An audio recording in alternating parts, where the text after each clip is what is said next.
సాధారణంగా ఓ MLA camp కార్యాలయం అంటే సదరు ఎమ్మెల్యేతో పాటు ఆయన సిబ్బంది, గన్మెన్లతో పాటు పార్టీ లీడర్లు, కార్యకర్తలతో మనం చూస్తూ ఉంటాం. కానీ తెలంగాణ రాష్ట్రానికి సంబంధించినటువంటి ఓ ఎమ్మెల్యే క్యాంపు కార్యాలయం అందుకు భిన్నంగా ఉండగా అక్కడ మూగ జీవాలకు కాసేపు నిలయమైందంటే మీరు నమ్మగలరా? ఎస్, మీరు వింటుంది నిజమే, చూస్తుంది నిజమే. తెలంగాణ రాష్ట్రానికి సంబంధించి ప్రధానంగా జయశంకర్ భూపాలపల్లి జిల్లాకు సంబంధించి భూపాలపల్లి ఎమ్మెల్యే క్యాంపు కార్యాలయం మాత్రం మూగ జీవాలకు కాసేపు నిలయమైనటువంటి పరిస్థితి మనం చూస్తున్నాం. ఇది వినడానికి ఆశ్చర్యంగా ఉన్న ఒక వింతగా కనిపించినప్పటికీ ఇది అక్షర సత్యమని చెప్పాలి. తన నియోజకవర్గంలో ఉన్నటువంటి పాడి రైతు దంపతులైతే ఎట్టకేలకైతే ఆ ఎమ్మెల్యే తీరును, పనితీరు నిరసిస్తూ తమ మూగ జీవాల సాక్షిగా ప్రశ్నల వర్షం అయితే కురిపించినటువంటి పరిస్థితి మనం చూస్తున్నాం. కోపంతో ఊగిపోయినటువంటి ఆ పాడి రైతు కుటుంబం అయితే ఎట్టకేలకైతే ఆ ఎమ్మెల్యే తీరు నిరసించే ప్రయత్నం చేశారు. ప్రశ్నించే ప్రయత్నం చేసినటువంటి ఆ సన్నివేశం, ఆ దృశ్యం తెలంగాణ రాష్ట్రంలో ఒకంత చర్చకైతే దారి తీసినటువంటి పరిస్థితులే మనం చూస్తున్నాం.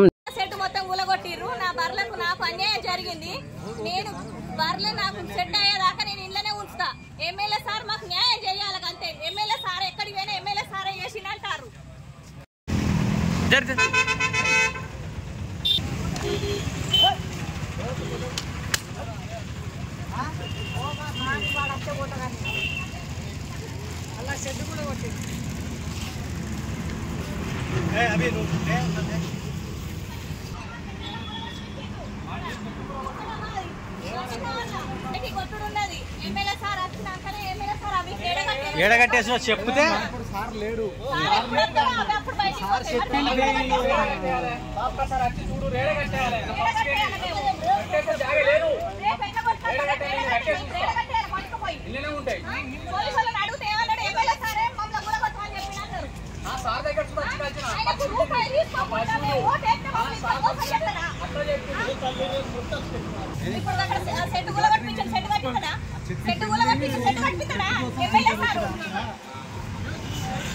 స్కూల్ దారాని స్కూల్ వరకు వేసి మా బర్ల ఫామ్ మొత్తం కూలగొట్టి ఏమంటారంటే ఎమ్మెల్యే సారే మమ్మల్ని కూలగొట్టమని చెప్పిండు, కమిషనర్ కూడా చెప్పిండు అని చెప్తారు. కమిషనర్ దగ్గరికి పోయినాం, కమిషనర్ దగ్గరికి పోతే అది మన టీపీఓ మున్సిపాలిటీ నుంచి వెళ్ళి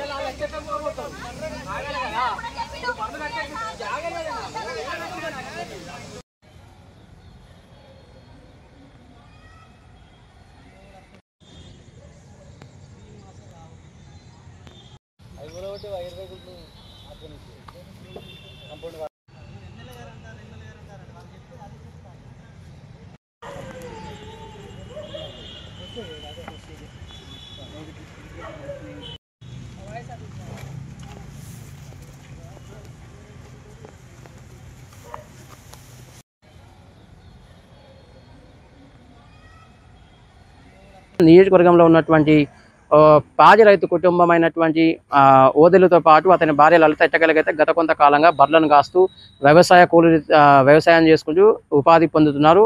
తమ కుటుంబ పోషణను గావిస్తున్నటువంటి ఆ పరిస్థితులలో తమకున్నటువంటి ఆ మూగ జీవాల షెడ్యూను ఎమ్మెల్యేనే కూలగొట్టారనేటటువంటి విభిన్న వాదనలు తెలుసుకున్నటువంటి నేపథ్యంలో ఆ ఎట్టకేలకైతే ఆ దంపతులు ఎమ్మెల్యే క్యాంప్ ఆఫీస్కు చేరుకున్నారు. ఎమ్మెల్యే క్యాంప్ ఆఫీస్లోకి లోపలికి వెళ్ళేటటువంటి క్రమంలో తమ మూగ జీవాలను సైతం వెంట పెట్టుకుని మరి తమ బర్లను అయితే లోపలికి తోలిచ్చే ప్రయత్నం చేశారు. అక్కడ ఉన్నటువంటి గాజంలో ఆ బర్లు సైతం మేత వేసినటువంటి పరిస్థితులు అయితే మనం చూస్తున్నాం. ఆ దృశ్యం, ఆ సన్నివేశం మాత్రం ఒకంత కలవరపాటుకు గురి చేయగా మరికొంతమందిని ఆశ్చర్యంలో ముంచెత్తినటువంటి పరిస్థితి మనం చూస్తున్నాం. అధికార కాంగ్రెస్ పార్టీ ఎమ్మెల్యే అయ్యింది కూడా ఇలాంటి ఆకృతాలకు పూనుకోవడం ఏంటి?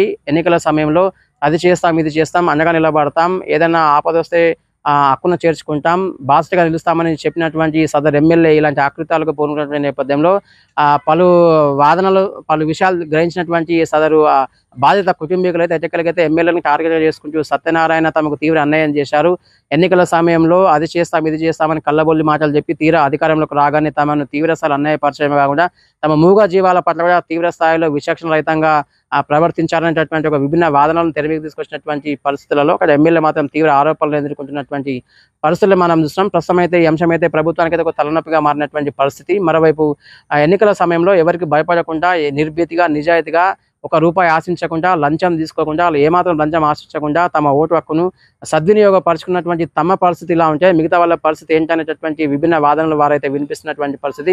ఎన్నికల సమయంలో ఎవరిపై ఆధారపడకుండా తమ ఓటు హక్కును నిజాయితీగా వాడుకొని తమ ఎమ్మెల్యేను సత్యనారాయణ అనేటటువంటి ఒక వ్యక్తిని ఒక శక్తిగా మలిచి ఒక ఎమ్మెల్యేగా గెలుపొందించుకుంటే, ఒక ఎమ్మెల్యేగా ఆయనకు అవకాశం ఇస్తే తమ ఎమ్మెల్యేనే ఇలాంటి ఆకృతాలకు పూనుకుంటున్నాడు. ఇదే విషయమే పోలీసులను ఆశ్రయిస్తే పోలీసులతో తమ గోజను వెళ్ళబోసుకునేటువంటి ప్రయత్నం చేయగా ఎమ్మెల్యే చెప్తేనే మీ షెడ్ కూల్చివేయబడిందంటూ పోలీసులే ఏకంగా చెప్పారంటూ వారు తీవ్ర స్థాయిలో ఆవేదన వ్యక్తం చేసే ప్రయత్నం చేసినటువంటి పరిస్థితి. ఎమ్మెల్యే మరికొంతమంది స్థానికులను సంప్రదించగా స్థానికుల నుంచి కూడా ఎమ్మెల్యే చేయించాలనేటటువంటి విభిన్న అంశాలు తెలుసుకున్నటువంటి ఆ పాడి రైతు కుటుంబం అయితే ఎట్టకేలకైతే ఎమ్మెల్యేని టార్గెట్గా చేసుకుంటూ ఎమ్మెల్యే క్యాంప్ ఆఫీస్కు చేరుకుంది. ఎమ్మెల్యే క్యాంప్ ఆఫీస్ చేరుకున్నటువంటి ఆ పనకంలో తమ మూగజీవాలను సైతం వెంట పెట్టుకొని మరీ వచ్చి ఎమ్మెల్యే పనితీరు నిరసించే ప్రయత్నం చేశారు, నిరసించే ప్రయత్నం చేశారు. అదే సందర్భంలో ప్రశ్నించే ప్రయత్నం కూడా చేశారు. ఎన్నికల సమయంలో అది చేస్తాం, ఇది చేస్తాం, అండగా నిలబడతాం, బాసటగా నిలుస్తామని కళ్ళబొల్లి మాటలు చెప్పి తీరా అధికారం వచ్చిన తర్వాత ఎమ్మెల్యే పదవి అనుభవిస్తూనే అలాంటి సమయంలో తమకు ఓట్లు వేసి గెలిపించినటువంటి ఓటర్ల విషయంలో కావచ్చు, ప్రజల విషయంలో ఎవరైనా నిర్లక్ష్యం వహిస్తే, ఆ అన్యాయానికి చేస్తే, ఏదైనా వికృత చేష్టలకు పాల్పడితే, ఆకృతాలకు ఒడిగడితే కనుక ఇలాంటి ఘటనలు పునరావృతం కాబోతున్నాయని ఘటన మనకు చెప్పకుండా చెప్తుంది. ఓటర్లే చైతన్యవంతులైతే, ఓటర్లలో కనుక మార్పు వస్తే, తాము ఓటు వేసి గెలిపించినటువంటి నేతలు, నాయకులు తమను విస్మరిస్తే ఇలాంటి ఘటనలు మరోసారి పునరావృతం అవుతాయి. జాగ్రత్త, తస్మాత్ జాగ్రత్త లీడర్స్ అంటూ ఈ ఘటన మనకు చెప్పకుండా చెప్తుంది. Over to studio.